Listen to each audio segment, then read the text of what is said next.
Hi everybody, I'm Brad Silbert. Welcome to the Hamilton County Television Sports Show. Special edition today. It is springtime. What comes with springtime but softball and baseball? And today we're joined by Hamilton Southeastern baseball head coach Kory Seitz. First of all, Kory, congratulations on moving up and being the head coach for the Royals. Thank you. It's something I've grown up with as a kid, being part of dugouts with my dad as a head coach, and don't feel like there's any other place I'd rather be. Well, let's just talk a little bit about this team and what's coming up this year. First of all, I was looking at PBR earlier today, and the top 25 preseason, it looks like the HCC in Hamilton County is loaded with some baseball talent. Yeah, it is every year. I feel like our conference is a gauntlet of what we go through for a schedule, and then we run through the same thing in our sectional.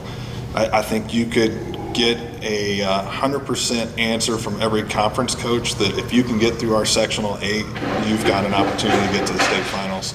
So we think just playing in that conference sets us up in a good spot for the postseason to make a run if you can get out of it.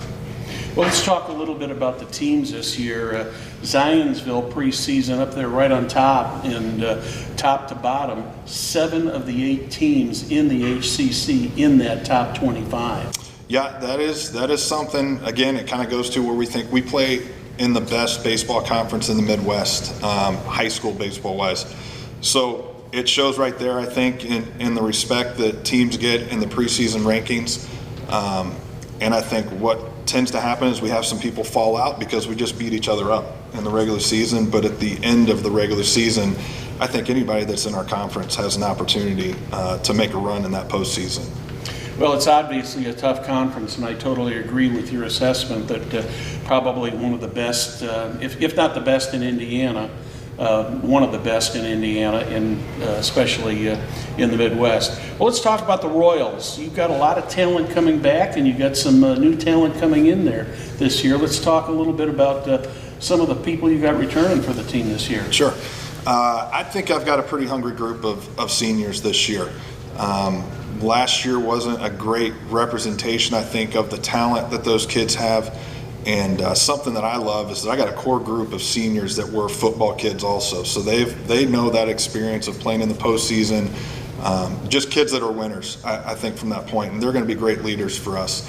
I've got a pitcher and shortstop, Ty Bradle, that will be a big piece for us this year. Will be a bigger focus on the mound. Cole Earlywine's a returner that's an outfielder for us. He was a kid that hit over 300. And I think anybody that can hit over 300 in our schedule with our conference is a pretty good year for a high school kid. Griffin Haas is another football kid that is an outfielder returning for us. He'll have some time on the mound from the left. He's a left-handed pitcher. And then I've got kids that kind of played all over. Chugga Rosario is a first baseman for us that's a senior.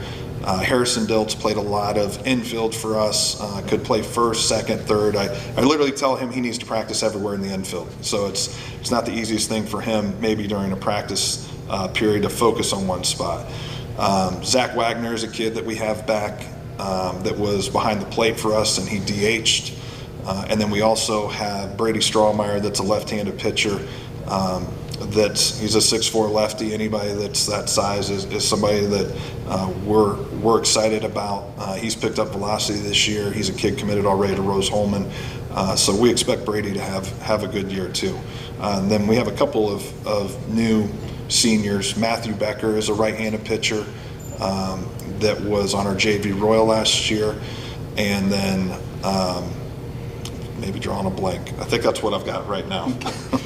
Well, let's talk offense versus defense. Obviously, last season the bats were pretty good. Had some good hitters, but we all know how important defense is. How about the defensive alignments for you this year? I feel pretty good about our defense, and I'm probably going old school with my dad, but I feel like we'll be pretty good if we throw strikes and we can play some defense, which I think we will do. Our arms, will keep us in games, and our defense gives us that opportunity to have a shot towards the end of a game. For us, I'm going to say more of our focus is on the offensive side, is where we tended to struggle last year. So for our kids, we had some decent numbers, but we had one kid hit over 300. Outside of that, we had way too many strikeouts last year. It's something this year where I've made kids focus on really getting gritty with 2 strikes is where our mindset has to go. And then also just trying to make sure they stay loose and relax the plate. If there's one place you don't need to think, it's in the batter's box. And sometimes high school kids can get in their own head. So part of that for me is going to be making sure I can almost keep them a little looser before they step in that box to get ready to go. Well, let's just talk a little bit more about what you were saying. You were looking for improvement in as far as the batting and everything this year. What other areas are you looking to step up in this year? We got to have some newcomers. I think being a big part of what we do. We've got a couple juniors that I think offensively have to be able to help us. And for us, we've got to know how to play all parts of the game. We've got to know in our conference when you're facing a D1 pitcher, there's going to be times we're going to have to lay a bunt down to get something going, or sacrifice, or try to drag bunt when we've struck out 10 times already. Somebody's got to figure out how to put the ball in play or force a little bit on the defense to feel some pressure. So from our standpoint, we're trying to make sure our kids feel like a complete hitter. We can do anything, or our players can do anything that we ask of them at that point. But that's kind of been some of the stuff with our newcomers and our older guys, knowing that we know how to do all parts of the game, whether it's a hit and run or being able to drag or get a sack bunt down. We've found out that many times laying a bunt down at the beginning of the game, we saw last year, created some pressure and became a big inning.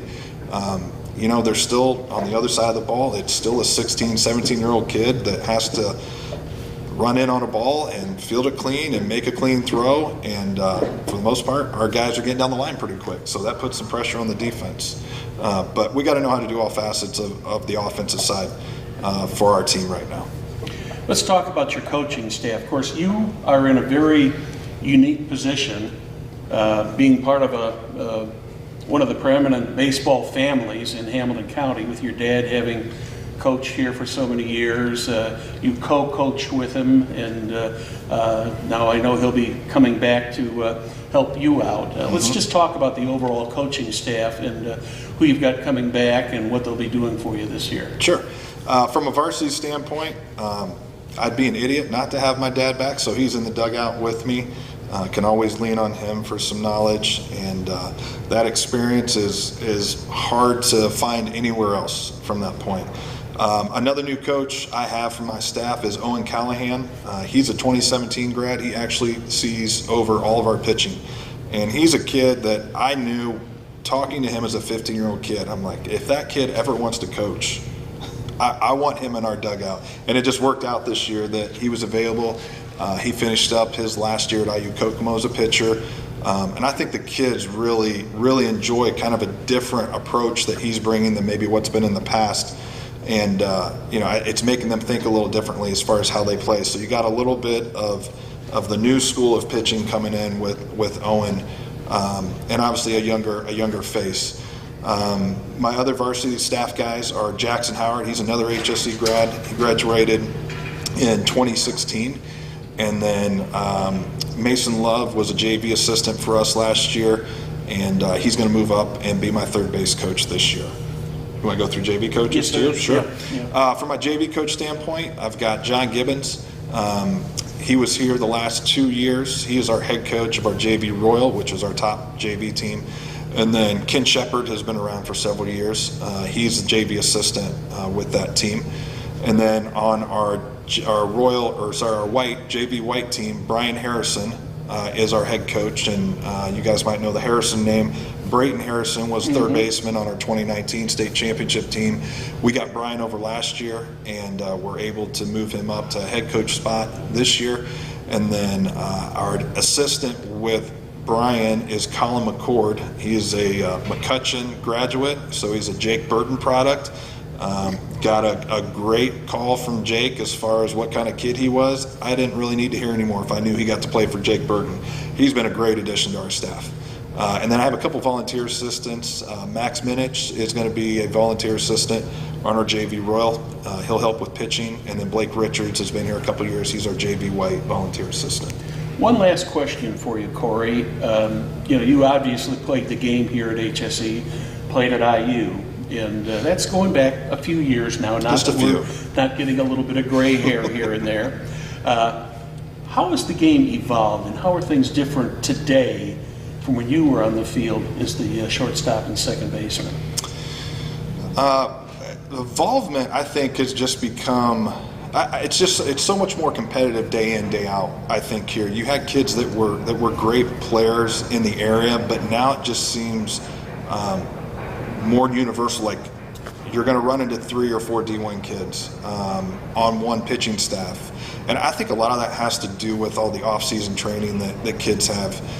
That was something we came in and I was completely good with. If we have kids going over to Finch Creek to do a PRP program, we didn't let what our off season was get in the way of their progression over there. I just feel like I'm wise enough now. Maybe 20 years ago, I would have said you got to do it through here.